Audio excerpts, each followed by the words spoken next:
अपने होने का एहसास करवाने की कोशिश करती हैं या उनसे संपर्क करने की कोशिश करती हैं। विशेषज्ञों का कहना है कि ब्रह्मांड की शक्तियां आपसे संपर्क करना चाहती हैं। आप माने या ना माने, लेकिन ब्रह्मांड में कुछ ऊर्जाएं ऐसी होती हैं जो आपसे संपर्क करने की कोशिश करती हैं। ये वो ऊर्जाएं या शक्तियां हैं जिनके आधार पर आप यह जान सकते हैं कि आने वाला समय आपके लिए अच्छा होगा या बुरा।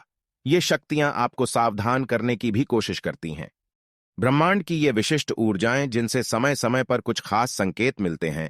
अगर आपके जीवन में बाधाएं अचानक बढ़ने लगी हैं, आपको समझ ही नहीं आ रहा कि रास्ता कहां बंद हो गया है, तो समझ लीजिए ईश्वर या ब्रह्मांड की वो शक्ति आपसे संपर्क साधने की कोशिश कर रही है। अध्यात्म और ध्यान की शरण में जाकर ही आप उनके द्वारा दी जाने वाली जानकारी को ग्रहण कर सकते हैं। कभी कभार हम एक ही रास्ते को चुनने और उस पर चलने के लिए बाध्य हो जाते हैं। हम चाहते हुए भी एक ही दिशा की ओर बहते चले जाते हैं। यह भी ब्रह्मांडीय ऊर्जा द्वारा आपको दिए जाने वाला एक तरह का संकेत ही है, ताकि आप अपने जीवन के उद्देश्य को समझें और सही मार्ग पर अग्रसर रहें। इस दुनिया में संयोग जैसा कुछ नहीं है। जो भी होता है उसके पीछे कोई ना कोई कारण अवश्य मौजूद होता है। कभी कभार हम किसी यात्रा पर जाने की तैयारी करने के बावजूद भी उस यात्रा पर फाइनल आगे बढ़ने का मन नहीं बना पाते। हम अपना प्रोग्राम कैंसिल कर देते हैं। अचानक पता चलता है जिस जगह हमने जाना था वहां कोई दुर्घटना हो गई, और अगर हम जाते तो हम भी उसका शिकार हो सकते थे। यह एक उदाहरण को इंसिडेंस का नहीं है। इसके पीछे उन शक्तियों का कमाल है जिसने आपके मस्तिष्क में घूमने के प्लान को कैंसिल करने के लिए बाध्य किया। कभी कभी अचानक हमें अटपटा सा महसूस होता है। हम कहीं भी शांति से नहीं बैठ पाते। हमारे मस्तिष्क में अनेकों विचार चलते रहते हैं। हम खुश होते हुए भी खुश नहीं हैं। कुछ ऐसा है जो हमें बहुत परेशान कर रहा है। अगर हां, तो समझ जाइए ब्रह्मांड की शक्तियां आपको खुद से जोड़ने का प्रयत्न कर रही हैं। हमारे सपने में हमारा असल जीवन फिल्म की तरह चलता है। फर्क बस इतना होता है कि सपने में हम वही देखते या सुनते हैं जो हम वाकई देखना या सुनना चाहते हैं। अगर यह सब आपके साथ भी होता है तो समझिए कुछ विशेष शक्तियां आपसे संपर्क करने की कोशिश कर रही हैं। जीवन में उतार चढ़ाव तो लगे ही रहते हैं। कई बार हमें असीम खुशी मिलती है और कई बार गहरी काली रात के समान दुख। जब दुख आता है तो नकारात्मक सोच हावी हो जाती है। तब हम न अपने आप पर और न दूसरे लोगों पर और न ही ब्रह्मांड की शक्ति पर विश्वास रखते हैं। डर, चिंता, क्रोध और निराशा हमें घेर लेती हैं। सबसे पहले विश्वास रखें कि जब हम बिल्कुल लाचार महसूस कर रहे थे और हमें कहीं से मदद मिल गई। इन्हें ध्यान में रखकर यह विश्वास बनाना चाहिए कि ईश्वर हमेशा हमारे साथ है और वह सहायता अवश्य करेगा। अगर यह विश्वास पक्का हो जाए तो मदद जरूर मिलेगी। तीसरा, सदा ईश्वर को याद रखकर खुद का आत्मसमर्पण कर देना चाहिए। यह प्रार्थना करनी चाहिए कि जो हमारे लिए सबसे कल्याणकारी हो, ईश्वर वही करें, और यह विश्वास रखना चाहिए कि ईश्वर की सही है। यह ब्रह्मांड को ही तय करने दें। आप प्रकृति या ब्रह्मांड को अपना दिशा निर्देश करने दें। जो काम आपके पास है उसे ईमानदारी से करते रहे। सही समय आने पर आपको भी यह महान ब्रह्मांड पुरस्कृत करेगा।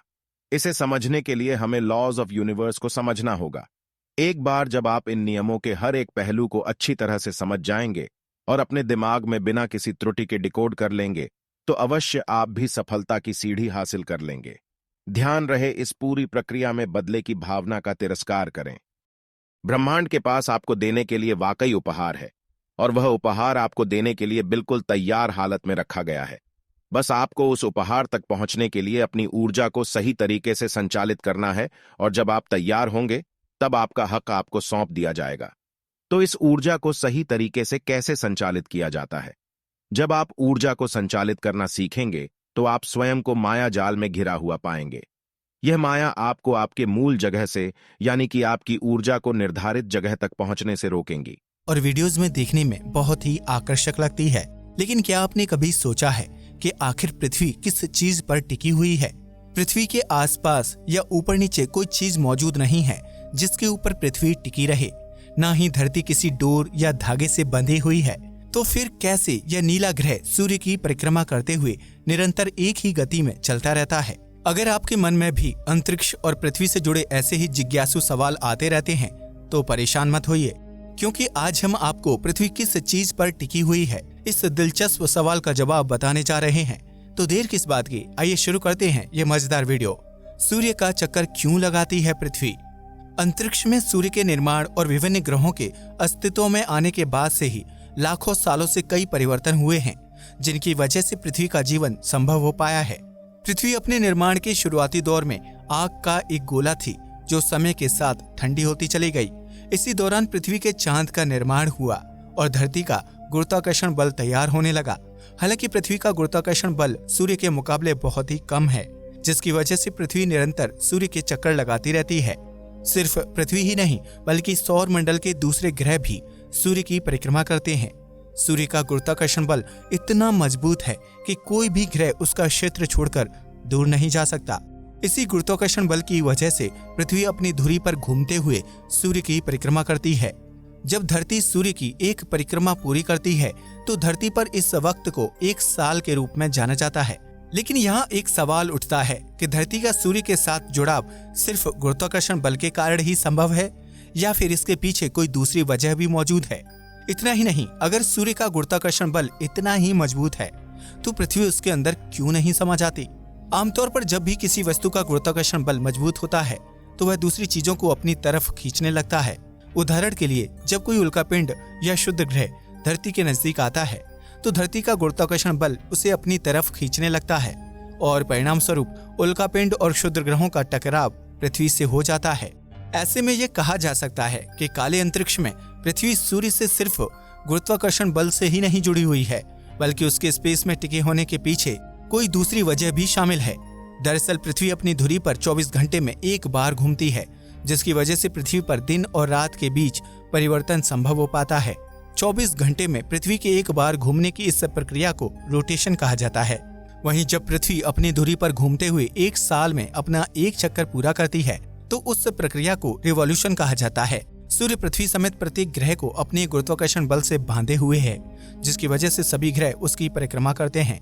ऐसे में सवाल खड़ा होता है कि आखिर सूर्य ने इतना बड़ा गुरुत्वाकर्षण बल कैसे तैयार किया होगा, जिसकी वजह से सभी ग्रह उसके आगे पीछे घूमते रहते हैं और अंतरिक्ष में एक ही स्थान पर टिके रहते हैं। सूर्य का गुरुत्वाकर्षण तय करता है पृथ्वी का स्थान।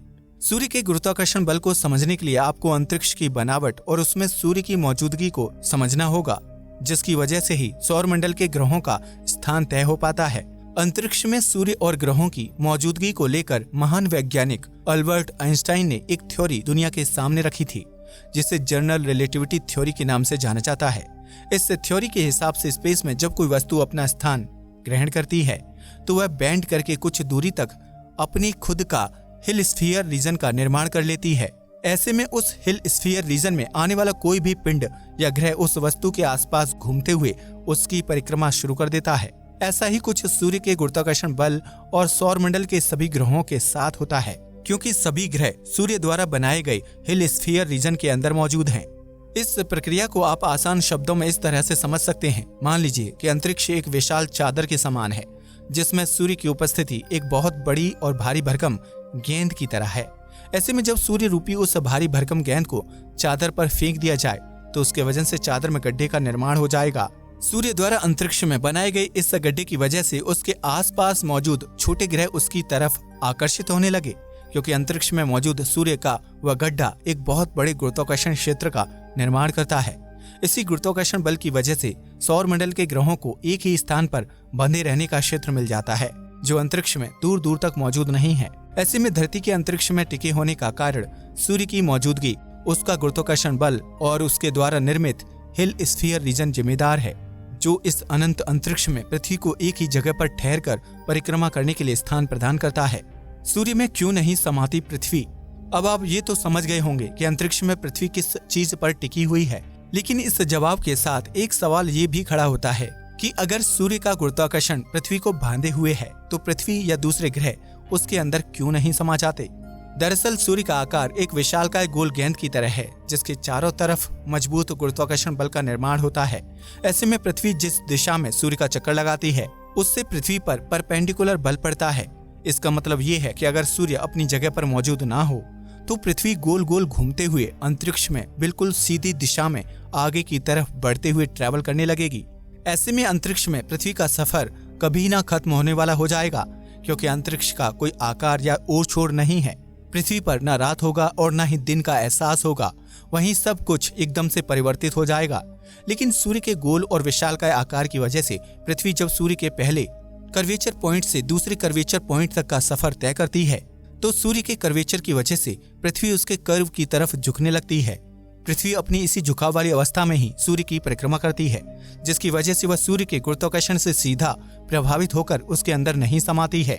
वहीं सूर्य का गोल आकार और विशाल कर्वेचर पृथ्वी व दूसरे ग्रहों को खुद से बांधे रखता है, जिसकी वजह से कोई भी ग्रह दिशा नहीं भटकता और अंतरिक्ष पर अपनी ही जगह पर टिका हुआ रहता है। अब तो आप समझ ही गए होंगे कि पृथ्वी अंतरिक्ष में किस